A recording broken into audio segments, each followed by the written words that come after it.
Hi, everybody. Dick Vitale. Hey, make sure you listen, man. The Locked On Blue Devils with J.J. Jackson. He's awesome, baby. You are Locked On Blue Devils, your daily podcast on the Duke Blue Devils, part of the Locked On Podcast Network, your team every day.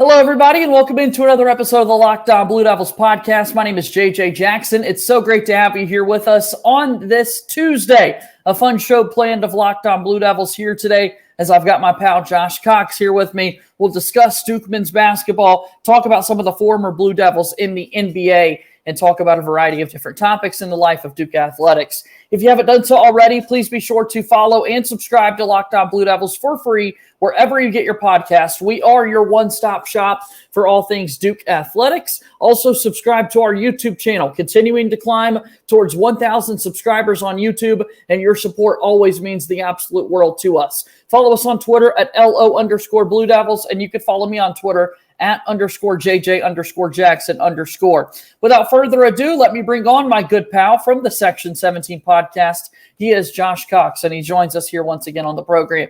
Hey, Josh, I hope you're doing well. Hope you enjoyed the long holiday weekend. Good to be here with you. Yeah, it really did. Unfortunately, Duke took the loss in basketball on Saturday, but yeah, other than that, had a good weekend.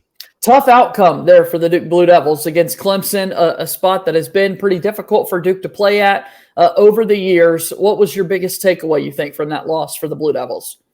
Well, number one, Clemson's good. Yeah. Like they really are. Like, this isn't one of those, they're really not great, but they've played bad teams, and so they're undefeated. No, they're a solid team, and Brad Brownell's done a great job. And so, PJ Hall had his way, did whatever he wanted to do against us. And then you couple that with our offensive woes, 3 for 20 from three-point line. Derek Whitehead, who we spoke about last couple of weeks, who's very key, I believe, who really needs to take a step forward and be a leader on this team, just had a bad game, and those games are going to happen. Tyrese Proctor, once again, just couldn't get the ball to fall in the basket. And so you couple all those things together, going on the road in the ACC against a undefeated team in the conference, and you don't bring your A game offensively, you're going to lose. And I'll be honest with you, Duke fans aren't going to hear this. I mean, I actually think the fact that we kept it with 8 points, we lost by 8, I actually think that was like not a moral victory per se, but like other Duke teams could have easily gotten blown out by 20 plus in a game like that. So I was actually slightly pleased that we were hanging around. Well, there towards the end. It is tough. The end result is not what we want to be. This is a Duke team that's now 13-5, 4-3 in ACC play.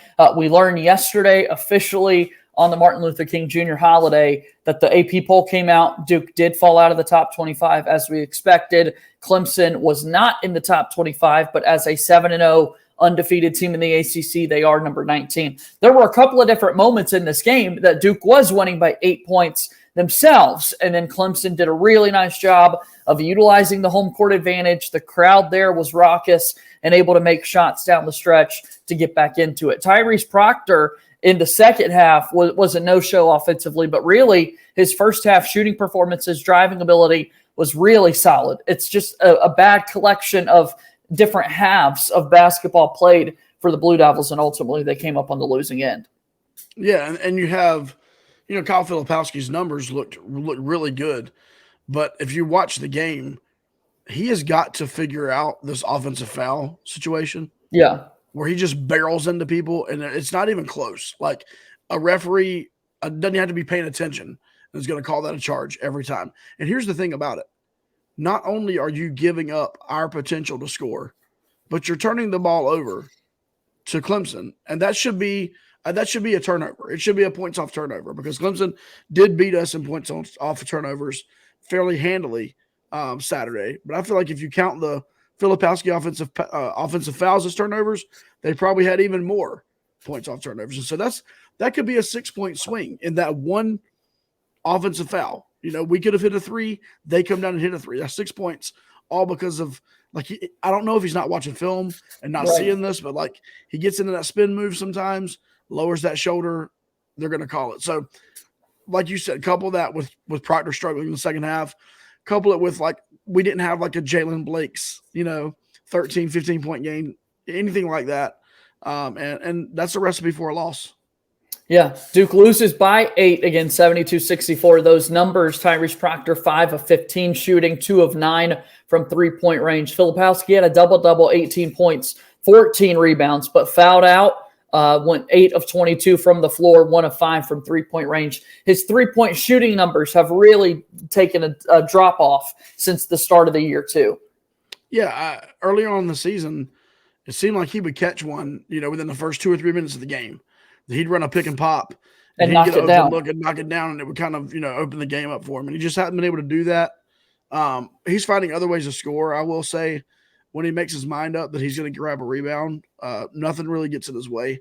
So I love that. I mean, definitely I've got no complaints per se, but like if he's going to become more efficient basketball player, he has to understand spacing better. He's got to understand where he is on the court offensively. He cannot pick up 3 to 4 offensive fouls every game where he's literally barreling over people. That's just you're not going to be able to do that, especially when scouts are looking at you for the next level. That just doesn't work. Let's talk a little bit more about what this Duke team can do. A long week off for the Blue Devils, and we'll do that after our first time out here on today's episode of Locked On Blue Devils. Locked On Blue Devils here today is brought to you by our friends over at Built Bar. If you're looking for a delicious treat but don't want all the fat and calories, then you got to try Built Bar. This is the perfect solution. They're covered in 100% real chocolate. So that's amazing flavor. And yeah, it's absolutely real chocolate. They've got churro, peanut butter brownie, coconut almond as various fun flavors there with Built Bar. They're only 130 calories, 4 grams of sugar, and 17 grams of protein. And now you don't have to wait around to get a box. For years, we've been talking about ordering Built Bar at Built.com. Well, now you can get them at your local Walmart or Sam's Club. A big-time win for our friends at Built. Built.com to see the online variety, but you can also check it all out at your local Walmart and Sam's Club. Built Bar is a proud sponsor of Locked On Blue Devils. Welcome back into today's episode of Locked On Blue Devils. I'm JJ Jackson alongside Josh Cox from Duke Football Talks Section 17 podcast. Weird little break here in the schedule. Duke played on Saturday at Clemson, and now they've got an entire week off. They will not play again until noon Eastern this upcoming Saturday when they take on the Miami Hurricanes, another top 25 opponent. What can Duke do to best capitalize this entire week off? Well, I mean, it's got to, as Coach Shire said at the end of the game or in his presser, it's got to begin with the offense, and we've got to figure it out. And I don't know if it's spacing. I don't know if it's the different sets that we need to run. I've got no idea, but I do know this. I do know that Dariq Whitehead, it would be a good thing for him to have the ball in space where he could create and really try to get a basket. Yeah. And like I said, I know he struggled against Clemson, but that was one game. As we said, if Dariq Whitehead's going to be terrible this year, we're not going to do anything come tournament time. So we've got to get the ball. And then, speaking of highly touted recruits, I mean, I really would love to see a second dedicated effort, right, for Derek Lively II. I would love to see, maybe us commit to him a little bit more. He has a more polished offensive game, or that's what everyone said, than a Mark Williams or whatnot. But like legitimately, he has never gotten the basketball like on the baseline for a jumper. Like I think he's taken 1 or 2 threes maybe on the season when they just completely backed off of him. But like I would love to see us figure something out there. Like let's see if we can get him going, because when you have a guy like Ryan Young who is going to be consistent, he's going to come in and he's going to be productive, but you can play him with like a freak athlete coming off the bench or them going back and forth like a Derek Lively. I mean, that does nothing but help us. And so I would love to see these two guys were the captains of this class, Lively and Whitehead. And it's like, it's kind of time to put up or shut up. And so I'd love to see us figure something out. And then your boy, JJ, I think Duke fans are somewhat scratching their head at a poor shooting Duke team. Yeah. Who has a freshman sitting on the bench who has the reputation and who has shown it in the games that he's gotten in that he can fill it up from 3 and Jaden shoot. And at this point, why the heck not?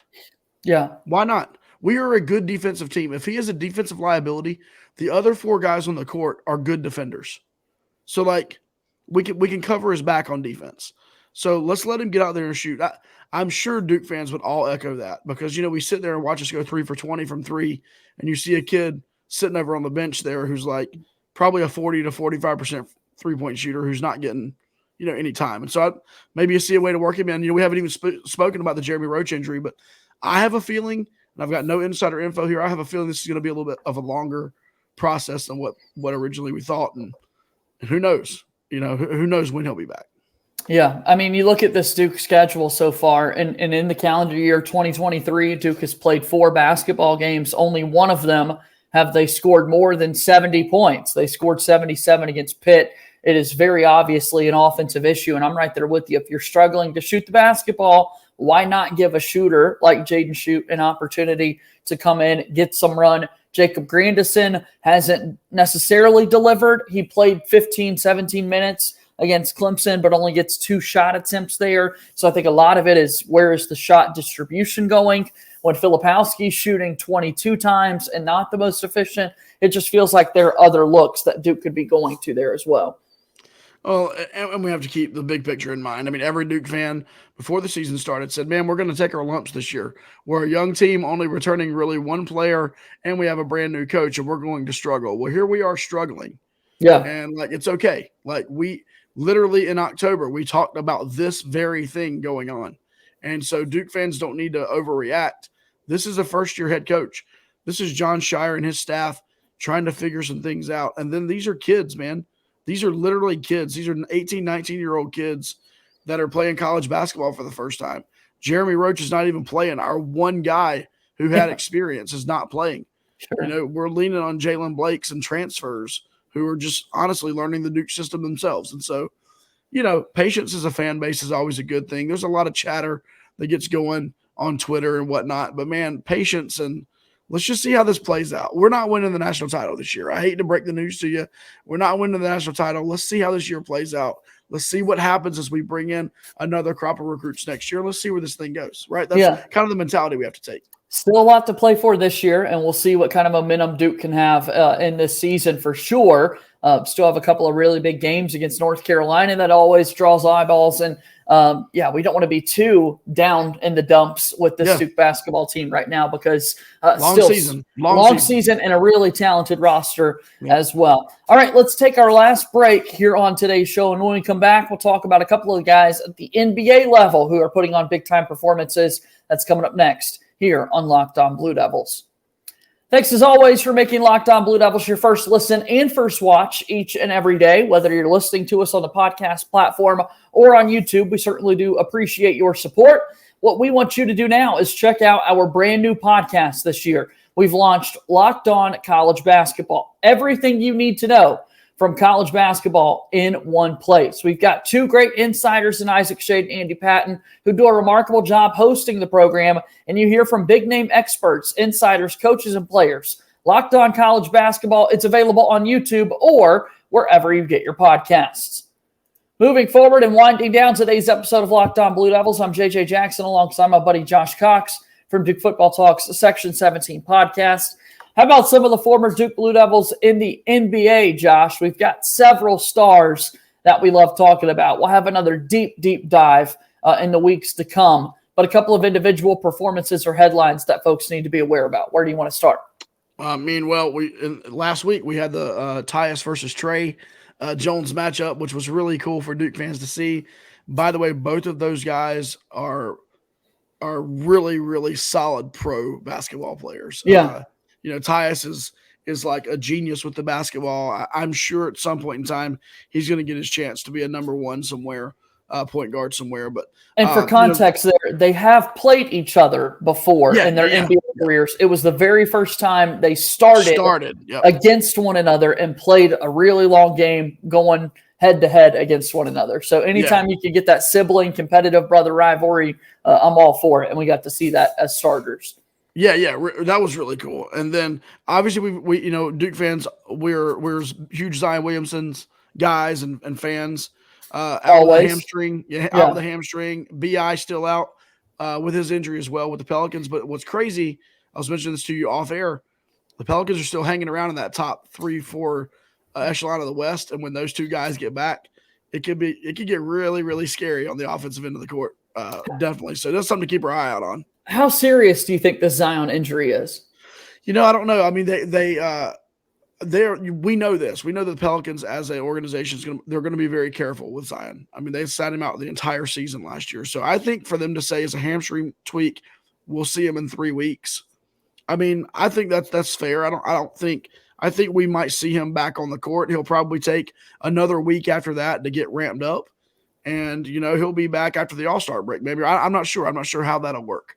But I don't think it's anything crazy serious. He seems to be staying really in tune with his teammates on the bench. My league pass, I burn it up watching the Pelicans as often as possible. And so they're just solid, deep team. And I think Zion's staying involved. Whereas last year, he kind of knew he was out for the year and he was kind of not involved. And so I think he'll be back and ready to go. And then getting Brandon Ingram back will be great. See how those guys can play together. And if they can put it all together, they will be an elite team come playoff time. Yeah, I'm right there with you. And I also am right there with you in supporting NBA League Pass and the ability to watch all these guys play and so many different teams. A day like yesterday was outstanding. On Martin Luther King Jr. Day, the NBA had games all day long. And we saw a pretty special performance from Jayson Tatum in the state of North Carolina. What did Tatum do yesterday? Yeah, he came to Charlotte, and maybe some Duke fans got to see him, or maybe even some UNC fans got down there to see him, drop 51 on the Hornets. And so what that has done, this puts Jayson Tatum third. I believe he is third in the league in points per game, but he's second in the league in total points. And wow. I'm actually a big fan of, I wish the scoring leader, the scoring champion, would be the total points person instead of the points per game guy. Because I think there should be something said about guys who play the most games. So Luka is leading the league not only in points per game, but also in total points. Tatum is right behind him in total points. But I love this. Out of this team's 45 games that the Celtics have played, Jayson Tatum has played in 43 of them. And so he is the Iron Man. He's not Mikal Bridges, who's played in like 900 or whatever straight games, but he is 43 for 45 this year. He's leading the Celtics. They're the best team in basketball right now. They're number one in the East. Odds, if you look at all of the different odds makers, they're coming out of the East. It should be theirs to lose as of right now. And Jayson Tatum is just a certified, superstar. And Duke fans, honestly, Duke fans need to appreciate that guy and his talent. Yeah. So a weird schedule this week for the Boston Celtics because they played the Charlotte Hornets on Saturday as well. So game on Saturday in the Queen City, a day off on Sunday, and then played the Hornets again in the Spectrum Center yesterday. Saturday, Jayson Tatum scored 33 points in a win. So over the 2 games back in the state of North Carolina, in the state where he played college basketball, he averaged 42 points in those games and picked up a pair of victories for his Celtics. Pretty good stuff back in the hoop state, man. Yeah, for sure. And I do actually like the way the NBA is doing that. Earlier this season, the Magic came up to Boston and did that. Played a game, had a day off, and played a game. They beat the Celtics, I think, both games. Banchero had a couple of good games. Yeah. I think the NBA is just trying to cut down on travel and load management type stuff. And it does make sense. If I'm going to travel down, I might as well play 2 games instead of playing 1. So yeah, but there's plenty of other Duke guys to talk about. The one rumor I'll just throw out there. So this is Tuesday. May have, who knows if it'll happen by the time you listen to this, but we're hearing some Gary Trent Jr. Trade rumors. So Gary Trent Jr. could be on the move. And I'd love to see him land somewhere where they're going after a title. I think he could be a difference maker. Yeah, we'll see how that all plays out and that sort of thing. Josh, as always, it's an absolute pleasure to talk ball with you each and every week. Looking forward to our conversation already. This next week, we mentioned having a full week off without Duke basketball. But keep in mind, Duke will play on Saturday against Miami. Yep. And then, again, they play on Big Monday at Virginia Tech. So we're about to have a span where they've got 2 games in 3 short days. So that'll be a whole lot of fun to talk about next week with you. Hopefully there's some wins. Absolutely. I look forward to seeing what Coach Shire and the staff do with these guys during these days off, and I expect to see a rejuvenated team come out this weekend. Tell people how, look, you're the man when it comes to securing Duke basketball tickets. We need a great crowd on hand Saturday night against Miami, right? Yeah. Haven't lost at home yet. Want to make sure that continues at Cameron Indoor. Yeah, I'll give a quick shout out if you legitimately are ever looking for tickets. I'm an admin on Facebook. You can look for the Duke Basketball Ticket Exchange on Facebook. There's right at 1,000 members. So Duke Basketball Ticket Exchange, we do our best to keep everything legit in there. We kick out people that are trying to be stupid. But if you are looking for tickets and you'd like to maybe not pay those secondary market, StubHub fees on top of the ticket price, look that group up and interact in there. But you can definitely find tickets if you got the money. And so, be there and be loud on Saturday. Josh, thanks so much. We'll talk again next week, all right? See you, JJ. That's my pal Josh Cox joining us here on today's episode of Locked On Blue Devils. Always appreciate him taking the time to chat with me here on the program. That's going to do it for another installment of our show. If you haven't done so, again, press subscribe on YouTube, but leave us a 5-star rating and written review on the Apple Podcast platform. Follow us on Twitter at @LO_Blue Devils, and I'm on Twitter at @JJ_Jackson_. That'll do it for today's show. As always, go Duke. I'll talk to you tomorrow. My name is JJ Jackson. Thank you and good day.